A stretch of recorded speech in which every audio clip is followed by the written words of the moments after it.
Hi everyone, Dan Sehn here, publisher of Argo Comics. We are continuing our Director's Cut series on a little background of each issue of Argo 5. Alright, so we did Argo 5 number 0 and number 1. This brings us to number 2. Number 2, we have a cover by Francesco. I know a lot of companies like to make this a variant and perhaps charge more. I believe in having people who are fans of different artists being able to get that artist work. So I've been selling this at cover price. Francesco met him at a convention back in '93, and we've pretty much had a friendship since then. Great artist, great design work. Anyone who's familiar with his work, no more need be said. But again, I followed it through Comic Buyer's Guide initially, his work in Green Lantern Corps, What If, just a number of great properties throughout the years. So I was very happy to get this cover featuring Argo 5's Kathira. And all right, so getting into the interiors, Rafael Dantas Gomez does the art with Giuseppe Pica doing the colors. Again, I'm trying to be careful as to not give away too much of the story by selecting certain pages, but this pretty much involved a conversation with Gladiator and Shazrath, who are a couple, and another couple who was talking about their baby, as new parents often do. And we get into the origin of Kathira, which is why she got the cover feature.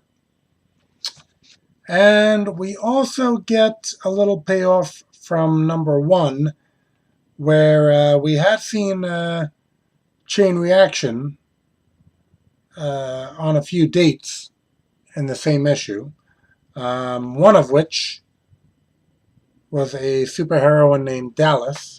And again, spoilers on number 1 now, because I did that video already. You've either probably ordered the book or have not. But at any rate, she went back to her boyfriend at the end, so she was somewhat cheating as well. And he is now caught up with Chain Reaction. So I won't give any more of the story away over here.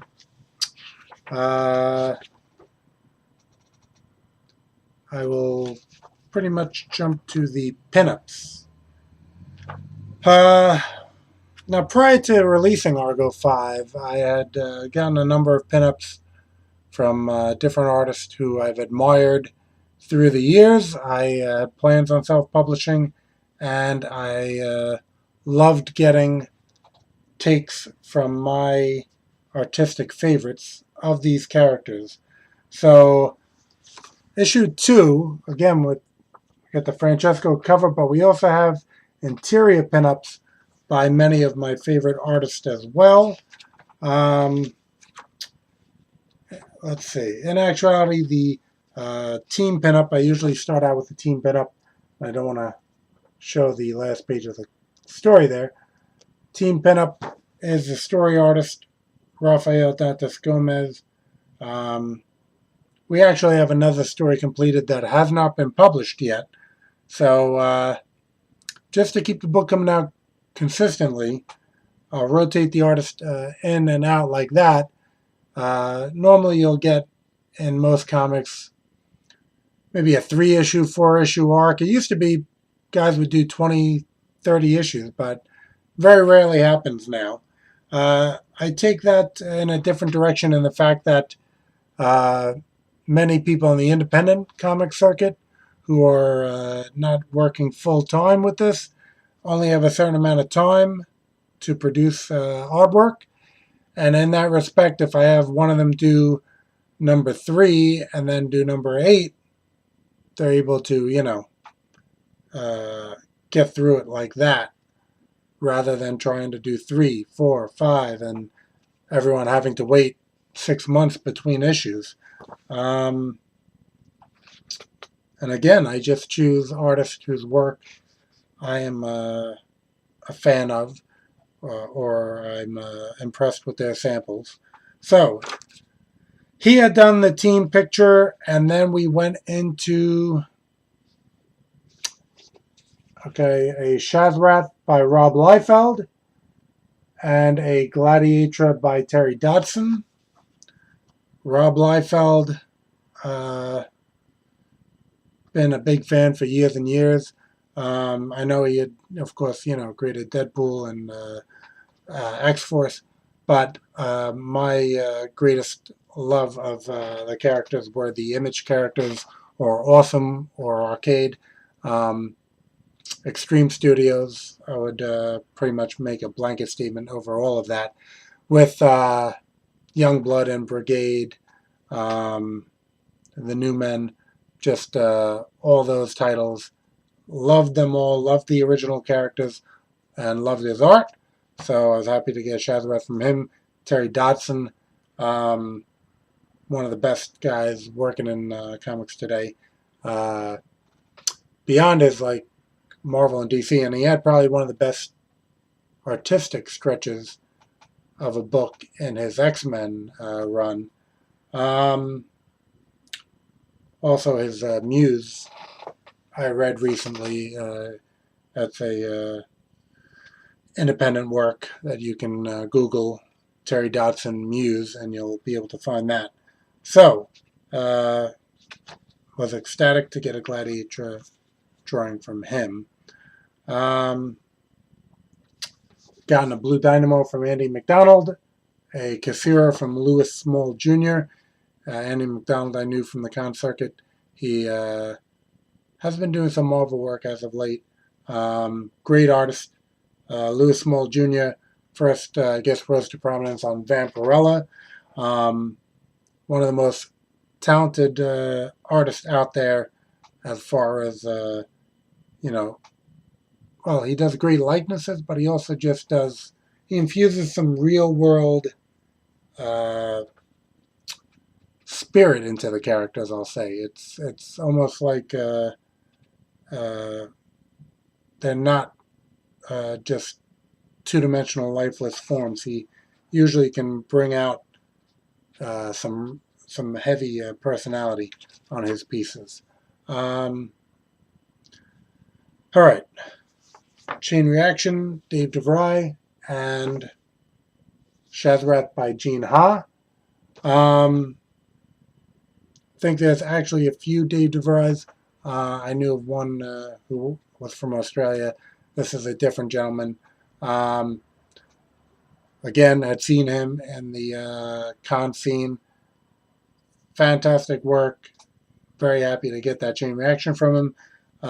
Gene Ha did one of my all-time favorite series, Top 10.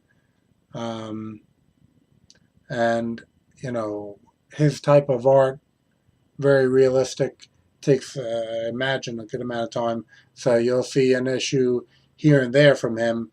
Always very happy to see any work from Gene Ha. And was thrilled to get this piece from him. All right. We had Gladiator by Bill Willingham and Blue Dynamo by Sean Chen.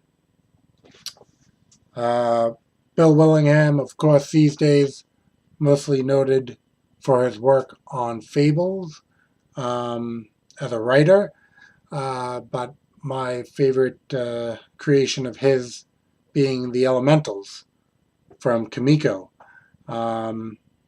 I'd actually seen him and Mike Leake, who had taken over art duties while he was still writing Elementals. Bill Willingham was still writing it. Mike Leake had started the art. I had Seen them both at a convention. Was able to get a piece from each of them back then. That was, again, when Bill Willingham was still somewhat heavily involved in art, producing art.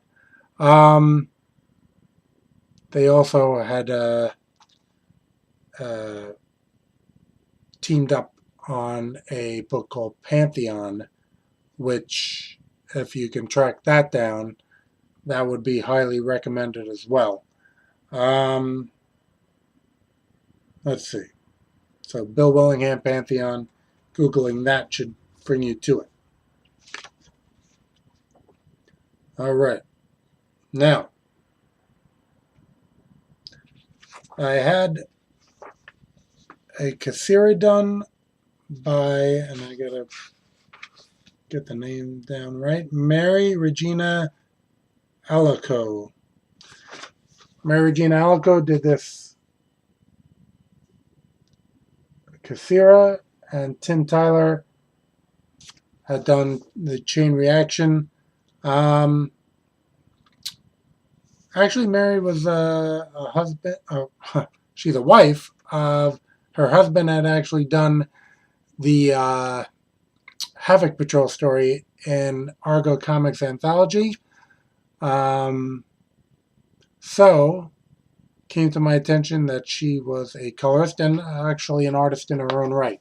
So we had this Cassira from her. Tim Tyler followed his work for years. He had his own comic label called Fathom Comics, not to be confused with the underwater character. Fathom Comics exposed me to Tim Tyler's work. Blood Rain was the initial title that had come out, and it was had some notoriety at the time for having, like, besides being a black and white comic, having red ink. So it kind of stood out at the time. And that is beautiful work from him in this chain reaction piece. And if you Google his name, Tim Tyler, you'll see a whole bunch of great comic art. All right. Shazarath and Gladiator by Todd Nauck, and Blue Dynamo and Cassira by Shelby Robertson. Todd Nauck doing Nightcrawler presently. He has done some fantastic work. Going back to Rob Liefeld's New Men, I believe that's where Todd Nauck actually made his mark initially. Wild Guard was an independent book he put out through Image, where you get to vote on who would be the members of the team. I indeed had taken part in that. Would love to see some more Wild Guard from Todd Nauck. Happy to see any work that he does for any company. So I've been picking up Nightcrawler. And we have a chain reaction by Kasim Earl. Kasim Earl, I had met local artist through New York Comic Cons. Actually, it was Big Apple Cons. Met him. He had some great work with him, and he did a number of pinups for me. That as being one of them, and I really love the martial arts stance that he gave him. My inside cover here is by Ray Anthony Height, who I guess I came across his art a long time ago, a fantastic Shazarath piece that I ended up purchasing, and was lucky enough to get him to do this pinup. And he is currently doing Midnight Tiger, which comes out from Action Labs. That's his own creator-owned property. I'd been following him, I guess, again, since buying that art piece. There was like an independent book called Cereal and Pajamas that he had his character, I believe it was called Photon. That was great work. very happy to see him doing a regular title because his art is phenomenal. He has done some work for Marvel, but as with many and myself, creator-owned projects are very rewarding, and glad to see him putting out his. And that will do it for Argo 5 number 2. We'll be back soon, going on to Argo 5 number 3.